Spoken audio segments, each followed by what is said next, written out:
Noong taong 2004, sa isang tahimik at marangyang komunidad sa Izumi City, Osaka Prefecture, namuhay ang mag-asawang Asay. Isang kilalang pamilya na iginagalang ng kanilang mga kapitbahay. Ngunit sa likod ng kanilang payapang pamumuhay, isang gabi ay naganap ang isang pagkawala na yayanig hindi lamang sa kanilang komunidad, kundi sa buong bansa ng Japan. Pero bago tayo magpatuloy, welcome back sa aking channel kung saan tinatalakay natin ang iba't ibang true crime cases mula sa iba't ibang panig ng mundo. Mga kwento ng misteryo, investigasyon at mga aral na may iwan sa bawat kaso. At kung mahilig ka sa ganitong uri ng content, siguraduhin mong nakasubscribe ka at i-click ang notification bell para hindi ka mahuli sa mga susunod na kwento.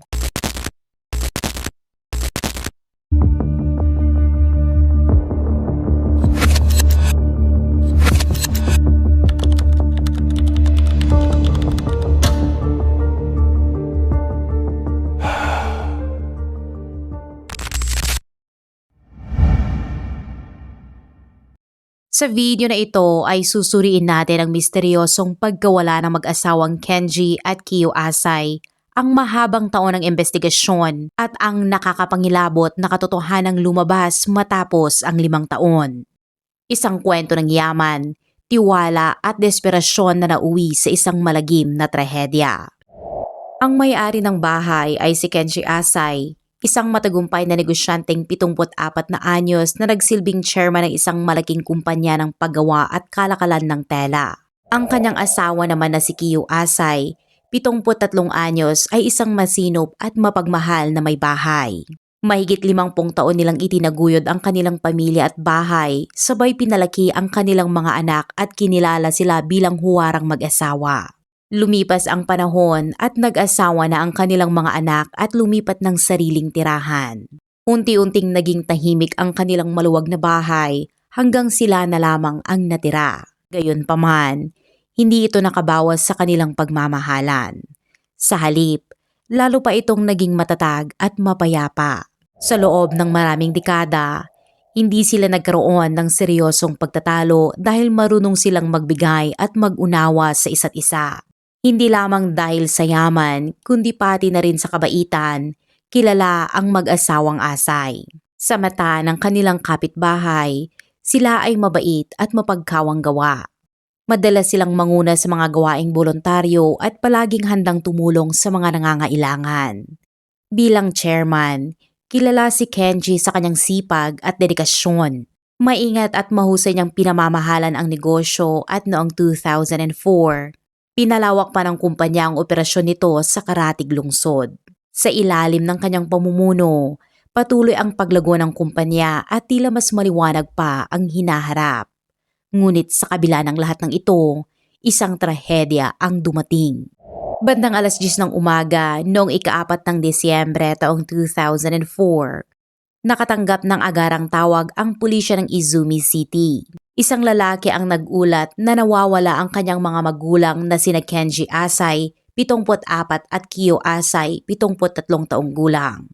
Wala na raw siyang makuhang kontak sa kanila sa kahit anong paraan. Ang tumawag ay ang panganay na anak ng mag-asawa. Dahil sa matinding pag-aalala, hiniling niya sa pulisya na agad itong imbestigahan. Ipinaalam pa niya na ang kanyang ama ay chairman ng isang kilalang lokal na kumpanya na nakatayo mismo sa tabi ng kanilang bahay. Magkalapit ang dalawang gusali kaya't malinaw na naririnig ang anumang ingay mula rito. Ayon sa kanyang pahayag, huling nakita ang mag-asawa noong gabi ng ika-3 ng Disyembre bandang 8:30 nang umalis sila sa kanilang bahay. Mula noon ay wala nang balita tungkol sa kanila. Ikinuwento rin ng anak na kinaumagahan ng ika-4 ng Disyembre. Nagtungo siya sa bahay ng kanyang mga magulang ngunit hindi niya ito nadatnan. Nagpunta siya sa katabing kumpanya ngunit wala rin sila roon. Sinubukan niyang tawagan ang kanyang mga magulang ngunit hindi niya sila makontak. At nang suriin niya ang opisina ng kanyang ama, nadiskubre niya ang isang bakas ng dugo. Dahil dito, lalo siyang nakumbinsi na may masamang nangyari at agad na tumawag sa pulisya. Pagkatanggap ng ulat, mabilis na kumilos ang mga investigador. Unang pinunteriya ang opisina ng kumpanya na itinuturing na pangunahing pinangyarihan ng insidente. Maingat na kinuha ng mga forensic expert ang mga sample ng dugo at buhok na agad na ipinadala sa laboratorio para sa pagsusuri. Kasabay nito, sinimula ng serye ng panayam sa mga empleyado ng kumpanya upang makuha ang huling impormasyon hinggil sa araw ng mag-asawang Asay. Pinalawak din ang saklaw ng investigasyon at kinausap ang mga nakakita sa paligid upang mabuo ang posibleng galaw ng mag-asawa bago sila nawala. Upang hindi malampasan ang anumang detalye, pinag-aralan ng mga otoridad ang kanilang mga nakagawian at araw-araw na gawain at gumawa ng talaan ng mga lugar na madalas nilang puntahan. Samantala, hindi rin nakatunganga ang pamilya. Sila mismo ay nakilahok sa paghahanap, pinuntahan ang lahat ng pamilyar na lugar at nagpalathala ng mga anunsyo ng pagkawala sa pahayagan, telebisyon at internet. Kalakip nito ang malinaw na larawan at personal na impormasyon ng mag-asawa na umaasang may makakakilala at makapagbibigay ng mahalagang impormasyon. Nang pumasok ang mga investigador sa bahay ng Asay, kapansin-pansing napakalinis at maayos ang loob. Walang bakas sa sahig at dingding at maayos ang pagkakaayos ng mga muebles. Ngunit sa silid-tulugan, natagpuan nilang hindi na itupi at hindi na iligpit sa aparador ang mga futon at kumot sa ibabaw ng tatami mat. Ang isang bahagi ng kumot ay nakalilis pataas at hindi pantay ang pagkakalatag. Batay sa nakasanayang gawin ng mag-asawa at iba pang pahiwatig, lumabas sa pagsusuri na umalis sila sa kanilang bahay bandang 8:30 ng gabi noong ika-3 ng Disyembre. Nakapambahay pa sila noon kaya't malinaw na wala silang planong lumayo. Marahil ay nagtungo lamang sila sa katabing kumpanya. Ngunit nang masusing siyasatin ng mga pulis, natuklasan nila ang ilang mahahalagang detalye. Sa garahe ng pamilya, napansin nilang nawawala ang isang sasakyan na nagkakahalaga ng 1 million yen. Wala namang ebidensya ng nawawalang pera, ngunit nadiskubre na kasama sa nawawala ang isang credit card at 2 relo na Rolex na may kabuuang halagang 1.4 million yen. Batay sa mga ebidensyang ito, lumitaw na posibleng ito ay isang kaso ng pagnanakaw na may kasamang sapilitang pagkawala o kaya'y pagkidnap para sa ransom. Karaniwan, kapag may nagaganap na ganitong uri ng pagnanakaw, magulo at wasak ang loob ng bahay. Ngunit sa tahanan ng mag-asawang Asay, tanging ang credit card, 2 relo at ang kotse lamang ang nawawala. Isang nakapagtatakang sitwasyon sapagkat kung sila ay dinukot, dapat ay may tawag na mula sa may gawa upang humingi ng ransom. Dahil dito, nagtalaga sila ng maraming pulis sa bahay at kumpanya ng Asay. Ang ilan ay nanatili pa sa tabi ng pamilya at nakabantay ng 24 hours upang makita kung may tatawag na kidnapper. Ngunit makalipas ang ilang araw, walang anumang dumating na tawag. Bukod pa rito, hindi rin ginamit ang nawawalang credit card. Kaya't lumabo ang posibilidad na ito ay simpleng kaso ng pagkidnap para sa ransom. Makalipas ang isang araw mula nang matanggap ang ulat ng pagkawala, isang pulis na nagpatrol sa timog kanlurang bahagi ng Senin City, Osaka Prefecture ang nakakita ng kahina-hinalang sasakyan na tumatakbo sa kalsada. Pinaniniwalaang ito ang nawawalang kotse mula sa bahay ng mga Asay. Natagpuan ito mga 20 kilometro o humigit kumulang 12.4 miles mula sa tirahan ng mag-asawa. Agad na hinabol ng pulis ang sasakyan ngunit nang maramdaman ng driver na sinusundan siya, bigla itong bumilis upang makaiwas. Sa huli, nang makarating sila sa isang intersection, nakatakas ang naturang kotse. Dahil sa distansyang namagitan, hindi malinaw na nakita ng pulis ang mukha ng driver. Ngunit mula rito, nagsimulang pumasok ang mga bagong impormasyon. Maraming tao ang nagpatunay na nakita ang parehong sasakyan na lumilibot malapit sa bahay ng Asay. Nang pagsamahin ang ulat ng iba't ibang saksi, nalaman na tinahak ng sasakyan ang National Highway 26 patungong timog kanluran ng mga 23 kilometers hanggang makarating sa Hanon City sa Osaka Prefecture. Kung hindi pagnanakaw, maaari kayang ito ay gawa ng isang taong may galit o inggit? Kilala ang mag-asawang Asay sa kanilang lugar, lalo na si Kenji bilang chairman ng kumpanyang patuloy ang paglago. Maaaring ito'y nagtulak ng inggit at nagtulak sa isang tao na maghiganti. Dahil dito, Sinimula ng mga pulis ang masusing investigasyon sa halos 100 na tao na may kaugnayan sa kumpanya ni Kenji. Ngunit kahit malawak ang naging saklaw ng kanilang pagsisiyasat, wala silang nakitang malinaw na ebidensya ng personal na alitan. Lumabas din na sa mga nagdaang panahon, wala namang nakaalitang tao ang mag-asawa.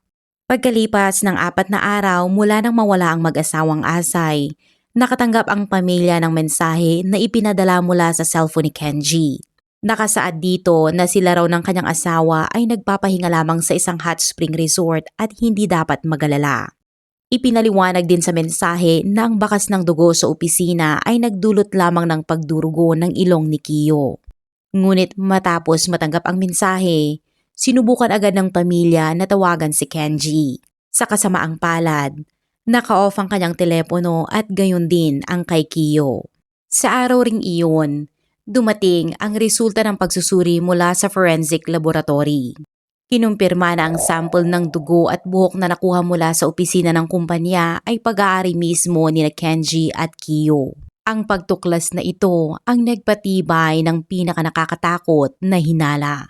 Natuklasan ng mga investigador na inatake mismo ang mag-asawa sa loob ng kanilang opisina. Ngunit nakapagtataka dahil wala namang nawalang mahahalagang gamit sa kumpanya kaya't lalo silang nalito kung ano ba talaga ang motibo ng insidente.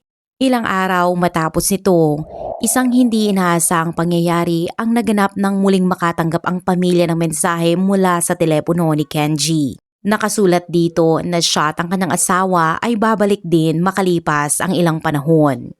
Kalakip nito ang impormasyon mula sa pulisya na nakita ang kanilang sasakyan na gumagala sa loob ng Osaka Prefecture. Dahil dito, pansamantalang nabawasan ang pag-aalala ng pamilya at nagsimulang umusbong ang pag-asang marahil ay totoong nasa isang maikling paglalakbay lamang ang mag-asawa. Subalit matapos ang mensaheng iyon, wala nang sumunod na balita mula sa kanila. Unti-unting napahinto ang investigasyon at mistulang naipit sa dead end ang kaso. Lumipas ang panahon hanggang sa sumapit ang Nobyembre taong 2009, 5 taon mula nang mawala ang mag-asawang Asay. Bandang 1:30 ng hapon, habang nagsasagawa ng investigasyon para sa ibang kaso, nakatuklas ang Osaka Prefectural Police ng isang kahinahinalang sasakyan at 2 asul na metal drum sa isang inuupahang garahe sa Shinmachi, Hanon City. Nang buksan nila ang mga drum na iyon, tumambad sa kanila ang 10 bloke na maingat na binalot sa tela at plastik at nakabaon sa ilalim ng buhangin. 4 na araw bago nito, nakatanggap ng kahilingan ang tagapamahala ng nasabing garahe mula sa isang kliyenteng gustong umupa ng espasyo para mag-imbak ng gamit. Nang dalhin niya ang customer upang pumili ng bakanteng garahe, ginamit niya ang ekstrang susi upang buksan ang roller door ng isang unit na alam niyang walang gumagamit. Laking gulat niya nang makita ang isang kotse na nakaparada sa loob. Nagtaka siya ng husto sapagkat tiyak niyang bakante ang unit na iyon at hindi niya maalala na may nangungupahan dito. Pagbalik niya sa opisina, sinuri niya ang mga dokumento at doon niya nahanap ang dating kontrata sa garahe. Huling naupahan ito noong 7 ng Disyembre taong 2004, 5 taon na ang nakalilipas sa ilalim ng isang panandaliang kontrata na tumagal lamang ng 1 buwan. Noong panahong iyon, nagbayad ang kliyente ng renta at deposito na umaabot sa halagang 62,000 yen. Ngunit matapos ang paglipas ng kontrata, hindi na muling nagpakita ang kliyente at hindi rin ibinalik ang susi ng garahe. Dahil wala ng bagong uupa, nanatiling nakasara ang garahe at unti-unti na lamang itong nakalimutan ng tagapamahala. Ngunit 5 taon makalipas, muling nagbalik sa kanyang alaala ang naturang unit. Nang ipakita niya ito sa bagong customer, binuksan niya ang roller door at agad siyang sinalubong ng matinding masangsang na amoy. Napansin niyang nagmumula ito sa likod ng sasakyan na nakaparada sa loob. Tinakpan niya ang kanyang ilong at dahan-dahang nilapitan ang sasakyan. Doon niya nakita ang 2 asul na metal na drum na nakatago sa likod. Agad siyang tumawag sa pulisya upang mag-ulat. Sa simula, hindi agad binigyan ng matinding pansin ng mga otoridad ang insidenteng ito at inabot pa ng 2 araw bago sila nagsagawa ng masusing investigasyon sa lugar. Subalit nang dumating sila roon noong hapon na iyon, natuklasan nila ang isang tanawing lubhang nagpabago sa takbo ng kanilang investigasyon. Sa loob ng 2 metal na drum, natagpuan ng mga pulis ang mga bahagi ng katawan na maingat na binalot sa manipis na plastic bag sa mahigpit na tinape at ibinaon sa buhangin sa loob ng drum. Walang tigil na nagtrabaho ang mga forensic expert upang muling mabuo ang mga labi. At sa kanilang pagsusuri, lumabas na ang mga biktima ay isang mag-asawa. Parehong nagtamo ng malakas na tama sa ulo ang 2 biktima. Kapansin-pansin na ang babae ay may maraming bali sa mga buto.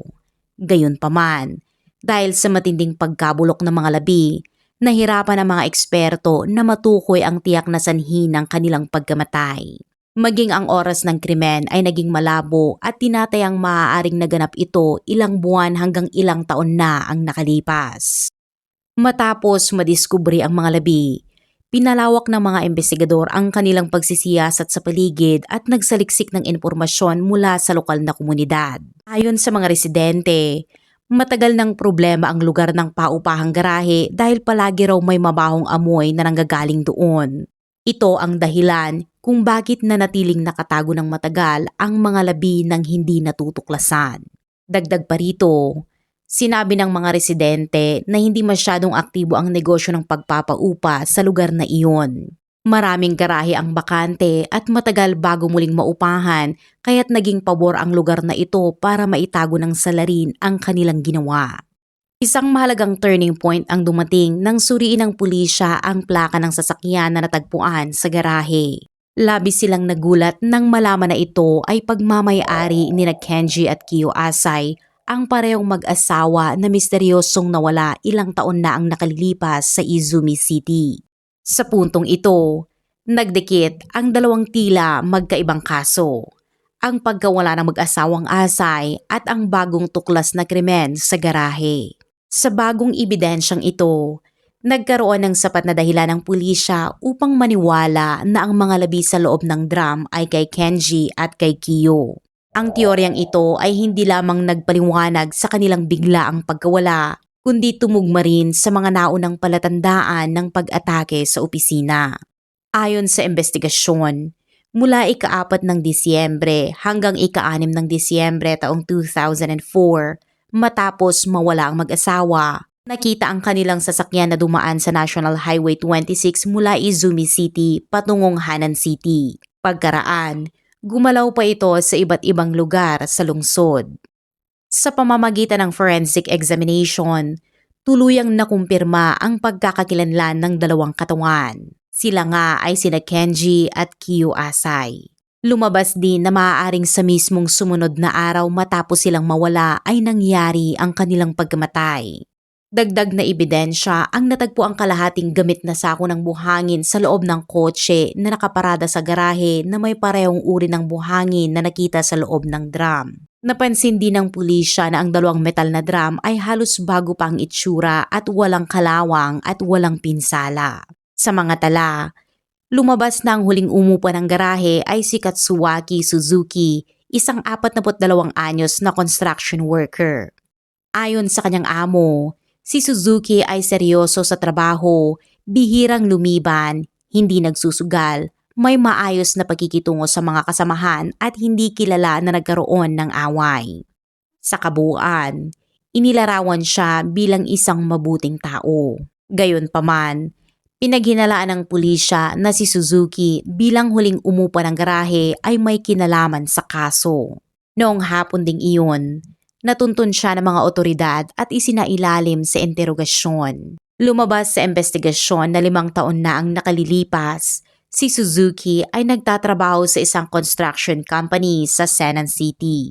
Noon, naghahanda ang kumpanyang ito na magtayo ng bagong bahay para sa mag-asawang Asai at si Suzuki ang naatasan sa ilang bahagi ng interior decoration.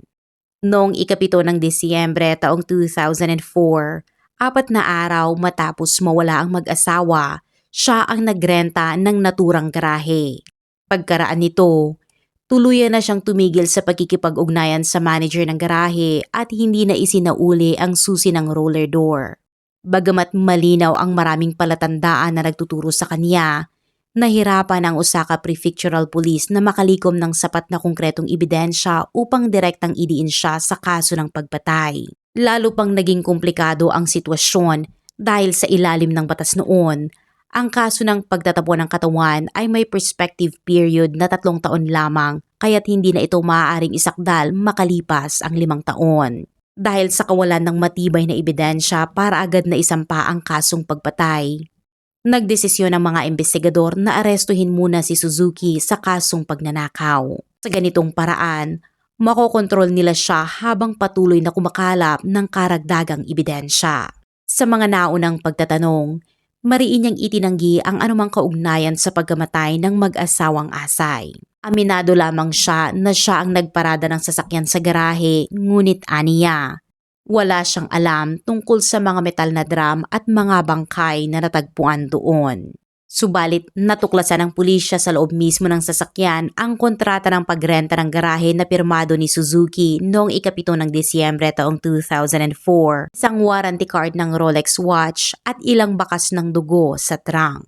Sa karagdagang paghahalughog sa bahay niya sa Kaizuka City, natagpuan ang susi ng roller door na hindi niya naibalik sa may-ari ng garahe, isang credit card at isang resibo mula sa isang pawn shop para sa isang Rolex watch na nagkakahalaga ng 500,000 yen. Lalong nakatawag pansin sa mga investigador ang pagtutugma ng serial number sa warranty card at sa pawn shop receipt na eksaktong kapareho ng serial number ng mga nawawalang relo mula sa tahanan ng mag-asawang Asay. Kinumpirma rin na ang natagpuang credit card ay pagmamay-ari ng mag-asawa.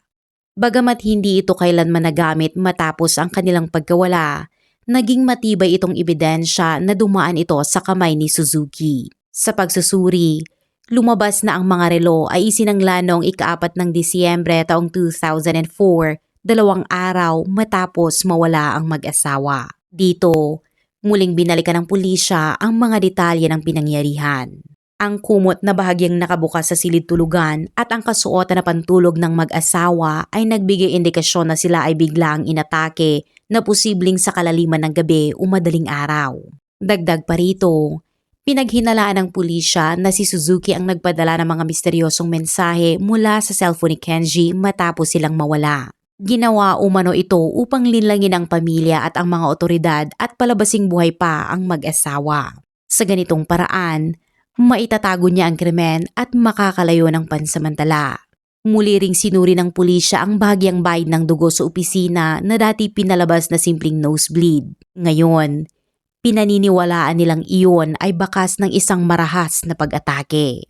Mula rito, binuo ng mga investigador ang posibleng senaryo ng pangyayari. Pinaniniwalaan ng mga investigador na nagtangkang pumasok si Suzuki sa opisina ng mag-asawa upang magnakaw. Dahil nakadikit ang bahay ng mag-asawa sa kanilang kumpanya, narinig marahil ni Kenji at Kiyo ang ingay. Nakasuot pa sila ng kanilang pantulog nang bumaba upang tingnan ang nangyayari. Sa opisina, nadatnan nila si Suzuki na naghahalungkat ng gamit. Nang mabuking, agad na inilabas ni Suzuki ang dala niyang sandata at inatake ang mag-asawa. Si Kiyo dahil sa kanyang edad ay hindi nakaiwas at tinamaan ng malakas sa ulo dahilan upang siya ay bumagsak at nag-iwan ng bakas sa sahig. Si Kenji naman ay sumunod ding pinatahimik. Pagkatapos nito, hinila ni Suzuki ang dalawa at inilagay sa trunk ng kanilang kotse. Pagkatapos, muling bumalik si Suzuki sa kanilang tahanan upang maghanap ng iba pang mahalagang bagay. Subalit dahil sa matinding takot na may makakita sa kanya, nagmamadali siyang kinuha ang mga relo at credit cards saka mabilis na tumakas. Ngunit sa kabila ng mga matitibay na pahiwatig, patuloy na itinanggi ni Suzuki ang krimen. Giit niya, isinangla niya lamang ang mga relo sa utos ng kanyang kaibigan. Ang pagrenta ng garahe at pagparada ng kotse ayon sa kanya ay ginawa rin niya bilang pabor sa nasabing tao. Ngunit nang usisain tungkol sa pagkakakilanlan ng kanyang kaibigan, naging malabo ang kanyang sagot. Aniya, hindi niya alam ang pangalan, tirahan o kahit anumang paraan upang makontak ang naturang tao.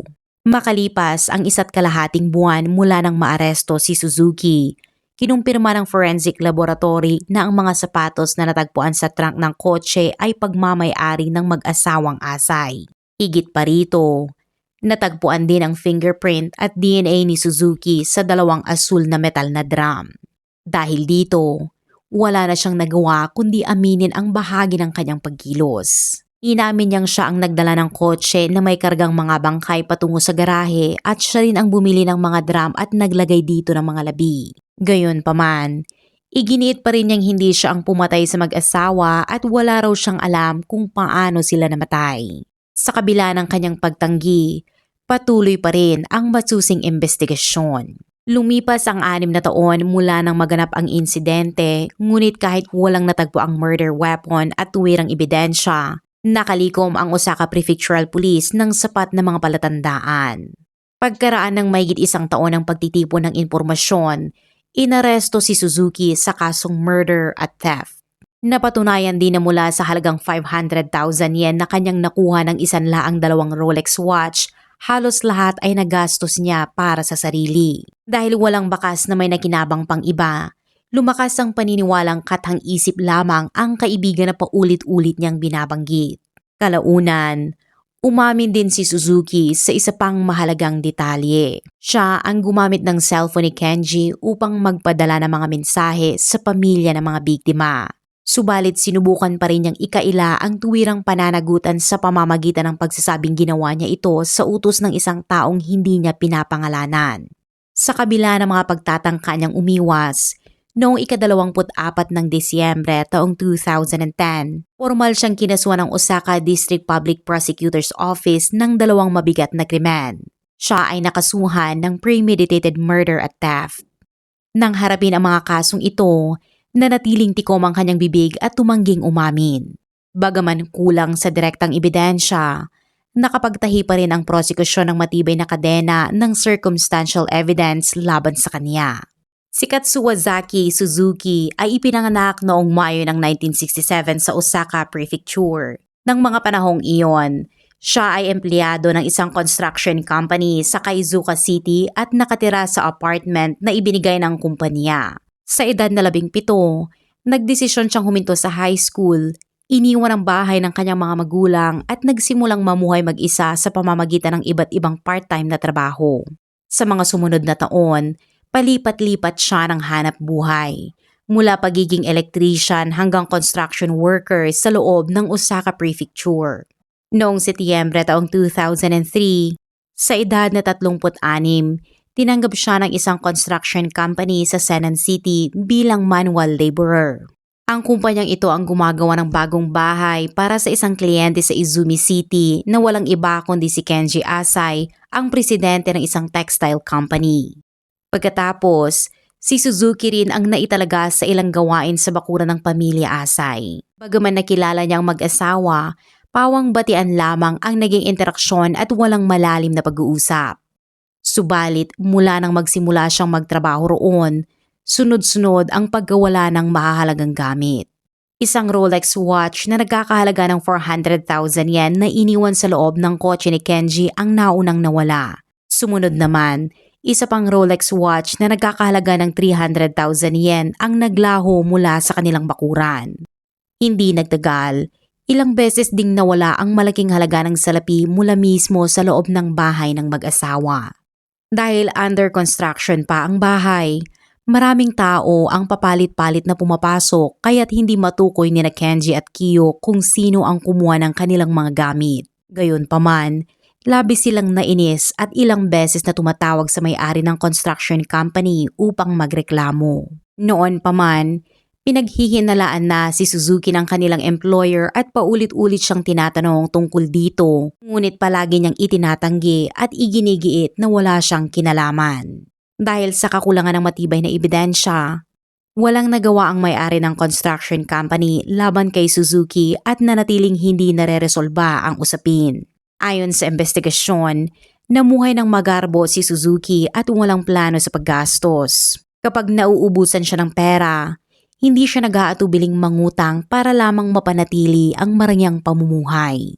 Dahil dito, sa pagtatapos ng taong 2004, sa edad na 37, Baon na siya sa utang na umaabot ng milyon-milyon yen at karamihan ay mula sa consumer loans at labis na paggastos. Habang lalo siyang nilalamon ng pera, unti-unti siyang naitulak sa desperadong hakbang.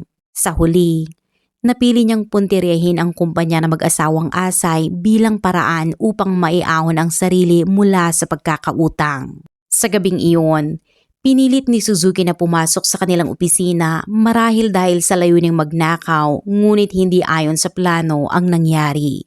Nadiskubre siya ng mag-asawang Asay na posibleng nakarinig ng kakaibang ingay mula sa katabing gusali ng kanilang bahay.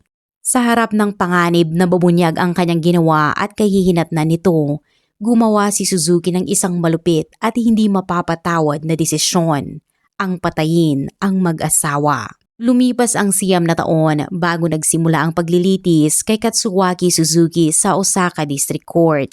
Formal siyang kinasuhan ng premeditated murder at theft at sa korte, inamin niyang nagkaroon siya ng papel sa krimen ngunit itinanggi ang ilang detalye.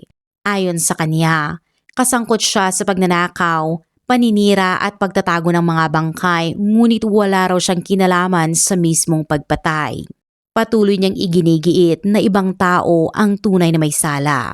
Subalit ayon sa mga pulis, malinaw ang motibo ni Suzuki. Baon siya sa milyon-milyon yen na utang kaya't pinasok niya ang opisina ng mag-asawa upang magnakaw. Nang mahuli siya, pinaslang niya ang mga ito upang bagtakpan ang kanyang ginawa.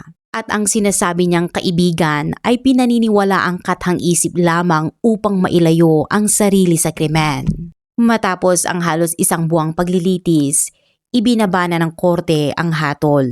Si Katsuaki Suzuki ay napatunayang guilty sa premeditated murder at iba pang kaso at hinatulan siya ng kamatayan.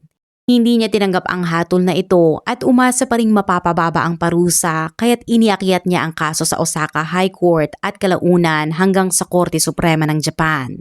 Sa paglipas ng mga taon, malapit na sinubaybayan ng publiko ang bawat yugto ng kanyang apela at noong 2017, naglabas ng pinal na desisyon ang Supreme Court at pinagtibay ang hatol na kamatayan laban kay Katsuaki Suzuki.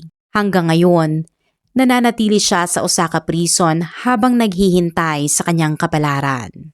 At dito nagtatapos ang kaso ng mag-asawang Asay.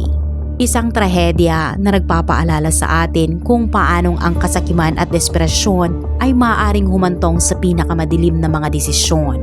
Anong masasabi ninyo sa hatol kay Katsuaki Suzuki? Sang-ayon ba kayo sa naging desisyon ng Korte Suprema? Ibahagi ang inyong saloobin sa comment section sa ibaba.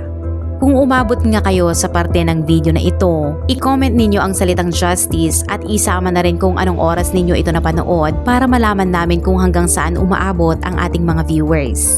Huwag kalimutang i-like ang video, i-share at mag-subscribe para hindi ninyo ma-miss ang iba pa nating true crime stories. Maraming salamat sa panonood at magkita-kita tayong muli sa susunod na kaso.